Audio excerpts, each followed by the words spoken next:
in Christ Jesus. और हमारे को मैंने कर दिया कि मेरे परमेश्वर प्रभु यीशु मसीह के पिता का धन्यवाद हो कि उसने मुझे हर एक आशीष दी। I said that for 3 hours. मैंने 3 घंटों तक कहा। Do you know what happened? पता है क्या हुआ?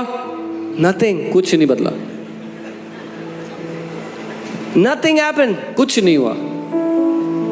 But I made a choice. पर मैंने एक चुनाव कर I said लिया I will not give up. कि मैं हार नहीं मानूंगा। I will keep meditating, keep speaking the word of God until this scripture drops from my head unto my heart. मैं मनन करता रहूंगा जब तक ये वचन मेरे दिमाग से मेरे दिल में ना उतर आए। I didn't do any Bible study after that. मैंने उसके बाद That was my Bible study. I'll go to my prayer room, open Ephesians 1:3 and just say it. वही मेरी बाइबल स्टडी थी। मैं अपने Thank कमरे God में for जाता था, इफिसियों 1:3 खोलता था, उसको बोलता था। Lift up my hands and say, thank you, Father, I am blessed. हाथों को उठाता कहता धन्यवाद पिता, Because your word in Ephesians 1:3 says I am क्योंकि तेरा blessed. वचन इफिसियों 1:3 में ऐसा कहता है The कि मैं calls were coming every day. हर दिन कॉल्स आ रहे थे, The bank people were harassing every day. Bank के लोग हर दिन प्रताड़ित कर रहे थे, But I kept doing that. पर मैं करता रहा। 1 week went by, एक 2 हफ्ता चला weeks गया, went 2 by, हफ्ते चले 3 गए, 3 weeks, हफ्ते a चले month, गए, 2 महीना, months. 2 महीने, Nothing changed. कुछ नहीं बदला। And then one day, और फिर एक दिन, you know, if you will believe and not give up, अगर आप मानोगे और हार नहीं मानोगे, the Bible says, hold fast the confession of your faith. Bible कहती है अपने विश्वास के अंगीकार को थामे रहो। If you will keep holding fast the confession of your faith, अगर आप अपने विश्वास के अंगीकार को थामे you रहो, will see the glory of God. तो परमेश्वर की महिमा को देखोगे। And this written scripture और ये लिखित वचन will always lead you to the living scripture. आपको हमेशा The living जीवित वचन तक ले जाएगा। Amen. आमीन। And one day as I was just saying that in my room, और एक दिन जब मैं अपने कमरे में ये कह रहा था, and I heard the voice of God, मैंने परमेश्वर की आवाज को सुना। and he said, my son, उसने कहा मेरे बेटे, today I make a covenant with you. आज मैं तुझसे ये वाचा बांधता हूं As long as you live, कि जब तक तू जीवित रहेगा, you will never see lack in your life. तू कभी अपनी जिंदगी में कमी घटी नहीं देखेगा। It was that day. वो दिन था, It's been more than a decade. और 10 साल से ऊपर हो गए। I don't know what lack means. मुझे नहीं पता कमी घटी क्या होती है, Because I got the word for myself. क्योंकि मुझे मेरे लिए वचन मिल गया था। Not only God took us out of our debts, सिर्फ परमेश्वर ने हमें हमारे कर्जों से ही बाहर नहीं निकाला,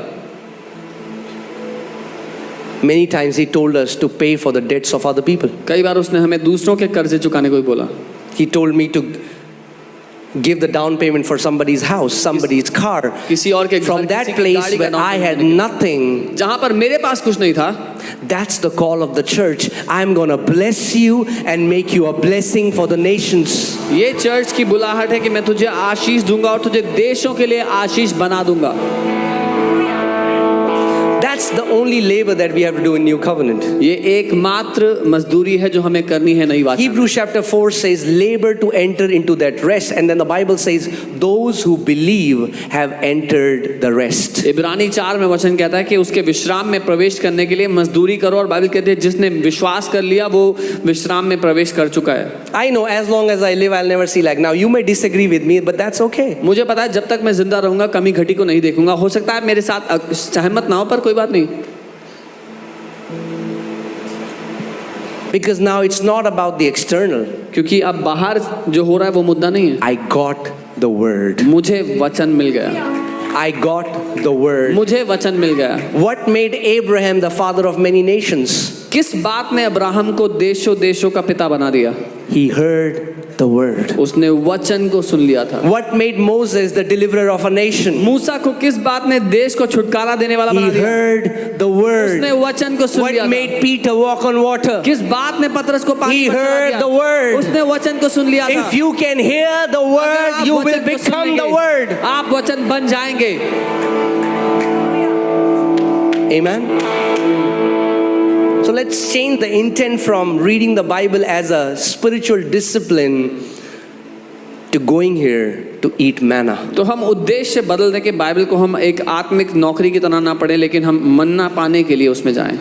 And I told you, I started the book of Ephesians, and after 2 verses, I found the manna. So maybe the first verse that you read is your manna for that day. और मैंने आपको बताया कि मैंने इफिसियों की किताब शुरू की थी और 2 वचनों के बाद ही मुझे अपना मन्ना मिल गया। हो सकता है आपको पहला वचन या Just मन्ना मिल one scripture जाए। एक वचन ही knocked off poverty from our life. मेरी जिंदगी से गरीबी हटा सकता था। And not only that, because of इतना ही that नहीं। scripture, today you see we were able to build this debt free. उस एक वचन की वजह से आप जो देख Without रहे हैं हमने $1 support from anyone. The word of God has the power to transform your life and take you from a place and keep you at the mountaintop. उस वहीं से परमेश्वर का एक वचन आपको यहाँ से उठाकर वहां रख सकता है। Amen. Isn't that easy? क्या ये आसान नहीं है? Isn't that so easy? इतना आसान नहीं है। Just believe what the word says. मान लो जो वचन कहता है, Just believe. बस मान लो। Just take the scripture, meditate on it. वचन को लो, उस पर मनन कर लो, Meditate on it. उस पर मनन करो।